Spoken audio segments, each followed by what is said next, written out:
Assalamualaikum warahmatullahi wabarakatuh. Perkenalkan, nama saya Wijidan Syeta Srawijaya dengan NIM 25020110260.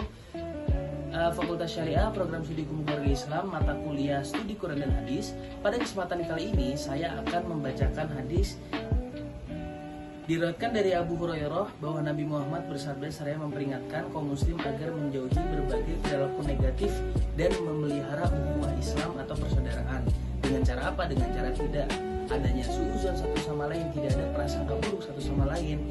Dan hadisnya sebagai berikut. An Abi Hurairah radhiyallahu anhu qala, "Iyyakum wadh-dhanna fa inna dhanna akdzabul hadis, wa la tahassasu wa la tajassasu wa la tahasadu wa la tadabaru wa la tabaghadu wa kunu 'abdillahi ikhwana."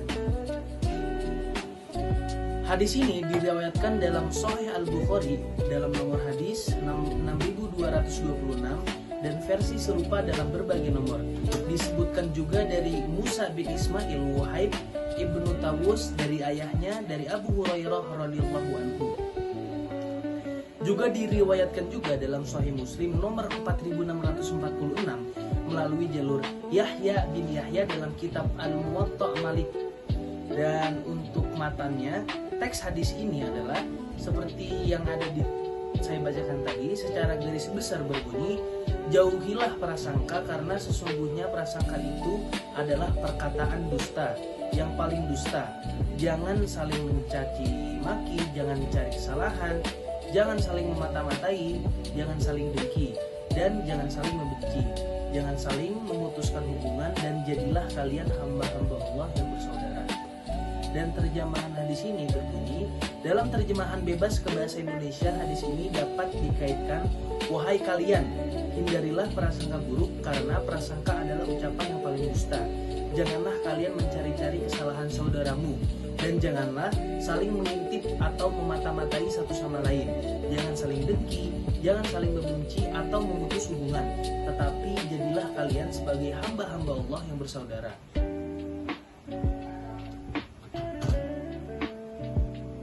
Dan juga penjelasan hadis dan syarah menunjukkan beberapa poin penting.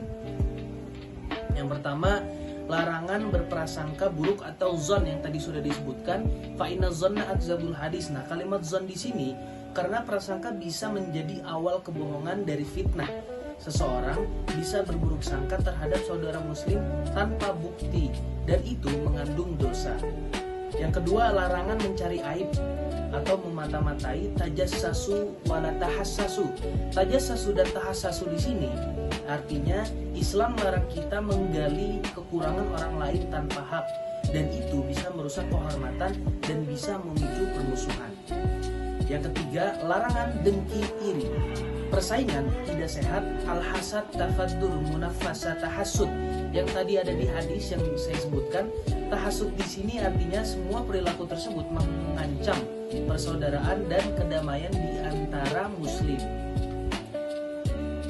Nah, aspek moral dan sosial pada hadis ini memberi pedoman akhlak, menjaga kehormatan, tidak menebar fitnah, menghormati sesama muslim, dan menjaga solidaritas. Ini juga mencegah munculnya konflik internal hanya karena prasangka, rumor, atau iri dan dengki. Maka hadis ini relevan untuk menjaga kerukunan, memperbuat ikatan umat, dan menjauhkan hal-hal yang memecah ukhuwah Islamiyah, sebuah fondasi etika sosial dalam Islam. Dan syarah-syarah atau penjelasan tentang hadis ini menekankan bahwa prasangka atau zonna yang tadi yang dilarang adalah prasangka buruk tanpa dasar. Sementara prasangka dalam konteks berhati-hati atau waspada jika ada alasan bisa dibedakan. Para ulama akhlak menjadi hadis ini dasar penting dalam ajaran akhlak al-mukminin, akhlak seorang mukmin. Di antara relevansi sosial, hadis ini membangun kesadaran bahwa setiap muslim punya tanggung jawab moral terhadap saudaranya, dan juga menjaga kehormatan satu sama lain, menghindar tuduhan tanpa bukti yang jelas, dan memperkuat persaudaraan dalam masyarakat muslim. Kesimpulan hadis tersebut adalah karena diriwayatkan oleh Bukhari dan Muslim, dua kutub utama hadis sahih. Intinya hadis mengajarkan etika sosial Islam menjauhi prasangka buruk, fitnah, dengki, iri, dan permusuhan. Sebaliknya, memperkuat persaudaraan dan ukhuwah di antara muslim. Sekian dari saya, kurang lebihnya mohon maaf. Wassalamualaikum warahmatullahi wabarakatuh.